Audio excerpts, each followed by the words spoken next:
There's nothing better than a hot bowl of chili after a long, hard day outside. And this week we have some easy chili recipes for you. Joining me in the studio is Chef Shanoa French from the Chekhov-funded Beef Culinary Innovation Center at the National Cattlemen's Beef Association. Thanks so much for coming back to the show. Thanks for having me. You know, it looks like you outdid yourself this time. I thought it was just one recipe. You've got all kinds of bowls sitting here. Well, it's our recipe. It's called Beef Chili 5 Ways, and you start with one quick base recipe, and then with 2 simple ingredients, you can create all these other 4 variations. And these are the only recipes in the base? Yep, these are the simple 5 ingredients that you need for the base. So February is National Chili Month, so we're going to talk through that real quick. Everybody has ground beef in their freezer. This is a chili grind. You don't have to, but if you want to, you can do that. It's a pound is all you need. Pound of ground beef. Yep. And then it's a simple can of diced tomatoes with chilies. Ah. So that gives you a little bit of heat, a little bit of flavor. Yep. And then it's a can of black beans. Black beans, yep. Make sure you drain them and rinse them, otherwise there's a little film on them. So get rid of all that. Just one can. Can of beef broth. Really? Yeah, you can either do a base and then add water, or you can just buy a low sodium can if you want to. Outstanding. And of course chili powder, and then, yep, our other ingredient is your simple chili powder. How much? It's a tablespoon. So you'll start brown your ground beef, add the cans of everything, put a lid on it, let it simmer for 20 minutes. That's all? Easy. 20 minutes, you have dinner. So this can be a quick evening meal as well. Wow. And this is your base. So you can serve it with some nice crusty bread if you want to put just a little bit of sour cream or a little bit of cheese, whatever you want for your chili. There you go. Tortillas, whatever you want. Yep. So that's the first one. Okay. So the second one, this is a Moroccan style. Okay. Yeah. So after you've added your chili powder, you're going to add a couple diced dates. All right. Make sure they're pitted. You don't want to bite them. Or you can use golden raisins. Both of those, they add a little bit of sweetness to them. Okay. So that, and then a little bit of pumpkin pie spice. Really? It's the same, chili? Chili. It gives you that nice, sweet, rounded flavor.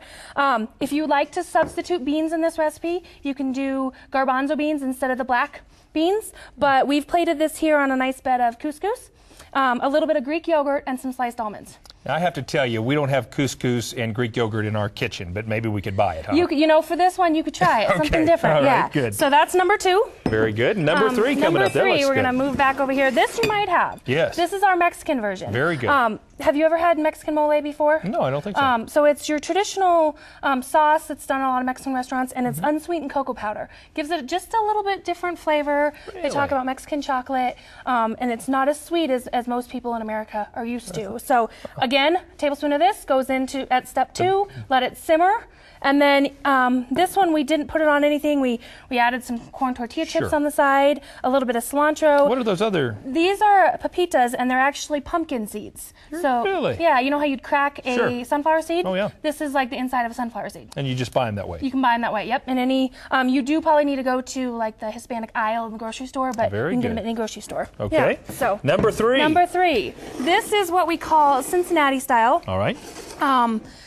Into step 2 in the ingredient list, you add a little bit of white vinegar. So a little liquid there. And then this is cinnamon. Oh, really? So yeah, a little bit of, again, that sweetness like we added pumpkin pie spice last time. Gives you a little different flavor.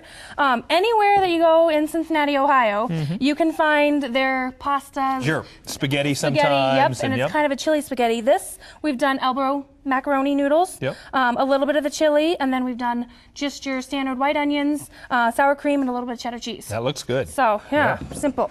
And then the fourth one. The fourth and final one that we have here for you. This is actually my favorite. Okay. This is what we called an Italian chili. All right. So again, into step 2, after you've done that, before you simmer, you add a little bit of fennel. And this is the ingredient that is most commonly picked up in any Italian sausage. So you'll see that little shape. Sometimes they grind them, but it gives you a real nice sausage flavor. Oh, neat. So a tablespoon of that into the chili, let it simmer. Go ahead and do your pasta right before you're ready to eat. You go ahead and mix in 3 cups of spinach. This can be another way to get your kids to eat spinach if they won't. It wilts down, so you don't want to do it too early because it will turn like a brownish greenish. But if you toss it in, last minute. what I usually will do is turn off the stove right before and then stir it in and let it sit, and then go ahead and start plating here. These this is they're called orchetta.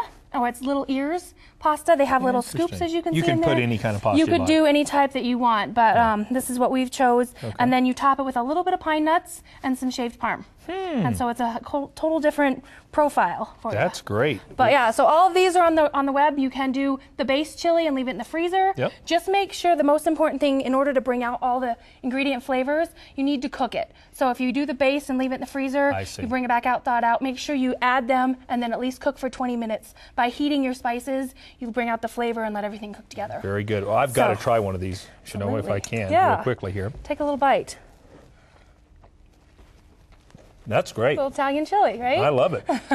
and on the 6th day, I assume you just throw them all together and have a round the world chili. I guess you could. That would be an interesting combination. Thank you so much. This is delicious.